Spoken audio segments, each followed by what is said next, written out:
Today, I'm going to give you 5 solid reasons why you should not become a software engineer. And if you think this career is all about 6-figure salaries, remote work, and free snacks at the office, you do need to hear this. I've been in this field for long enough to see people burn out, quit, or realize that way too late that they absolutely hate the day-to-day reality of this job. So if you're thinking of becoming a software engineer and you're kind of on the fence about it, I suggest that you stick around and I might save you years of regret.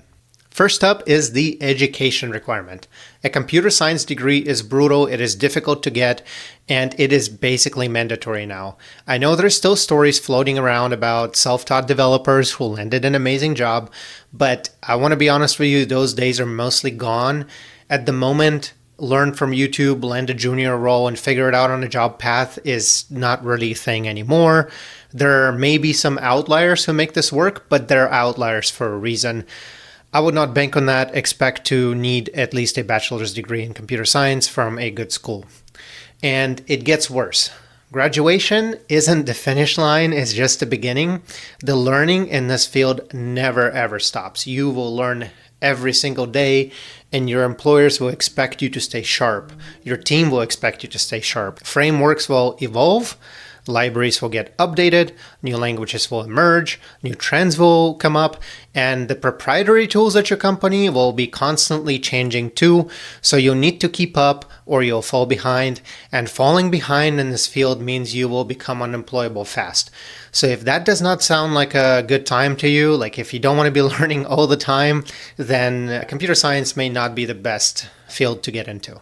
Next one is the job market. I think it's the hottest topic right now in software engineering career space. Look, say you are really good at school, you love computer science, that's not a problem for you.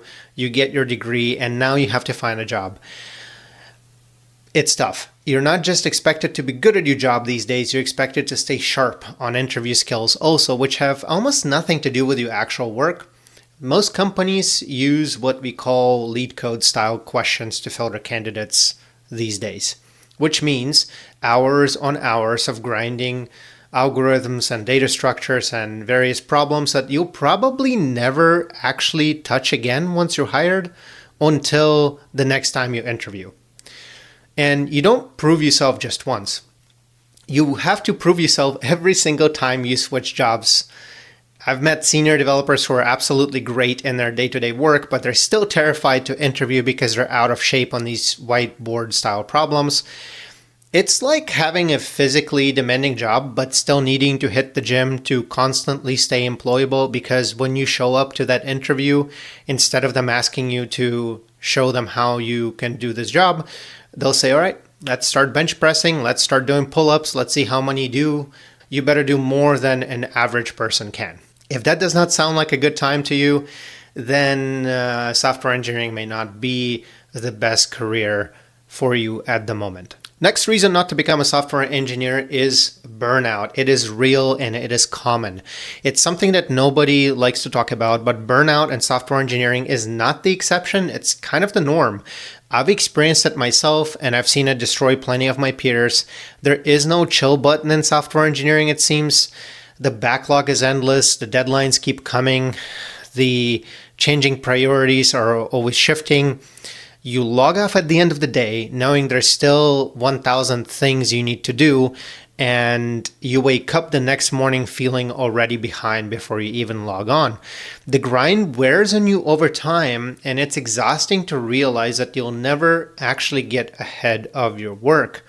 There is always more code to write, there's always more problems to solve, and more technical debt to pay down. Always. And here's what I've seen happen at that stage. Say that you are burnt out and you may be unhappy with your team, your workload, whatever that may be. In that case, sometimes switching a job is a potential answer to that problem. However, the problem is that if you're burnt out, you probably are not looking forward to solving more whiteboard problems after work, which is something you have to do in order to pass those interviews in this tough job market to land another role. So it's something to think about. Once the burnout is already there, it is very hard to climb back out from that situation. Next reason not to become a software engineer is money. Let's talk about it, because I think a lot of people have the wrong idea thinking about software engineering, the dream, of course, is landing a $250,000 salary straight out of college, right? It can happen, but it happens to very select few, and usually in a very specific areas like San Francisco Bay Area or maybe Seattle.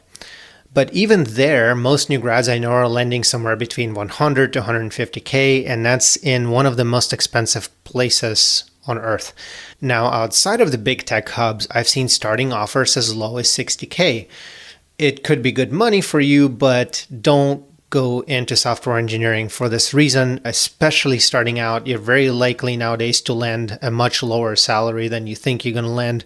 So definitely do your research and adjust your expectations accordingly. Reason number 5, not to become a software engineer, and this one is a big one. We could have put it as a number 1. These are not in any specific order, but if you don't genuinely love building software, you're going to struggle a lot. This career demands constant learning and self-improvement, not just when you feel like it, but consistently, year after year after year. Without an intrinsic motivation, without actually enjoying the process of writing code and solving problems, it becomes a grinding uphill battle to stay competitive. It will make you less competitive in a job market and make it harder for you to land a job, and it will make it harder for you to prep for the interview, so make it harder for you to do the job every day, leading to the burnout that much faster. So everything else we've discussed here before this point will be even harder for you if you don't really like doing this. Personally, I love this work, but even I spent years contemplating this path, tinkering with code as a freelancer, testing whether I actually enjoyed the day-to-day reality before I committed to this as a full career. If you're drawn to software engineering mainly for perceived perks like the salary, like the flexibility or prestige, I'm going to encourage you to dig deeper and ask yourself, do you actually enjoy the work itself? Because at the end of the day, no amount of money or remote work flexibility will make up for the spending 8+ hours a day doing something you fundamentally don't enjoy. I'm not trying to scare you away from this field. I'm just trying to give you the real picture based on my personal experience. And after hearing all of this, if you still want to pursue software engineering, that's awesome. Great. You're going in with your eyes open. But if any of this made you kind of uncomfortable and think twice, then I possibly just saved you years of frustration and burnout. And I highly encourage you to do some more research to see if this field really is for you. Thank you for watching, and I'll see you in the next one.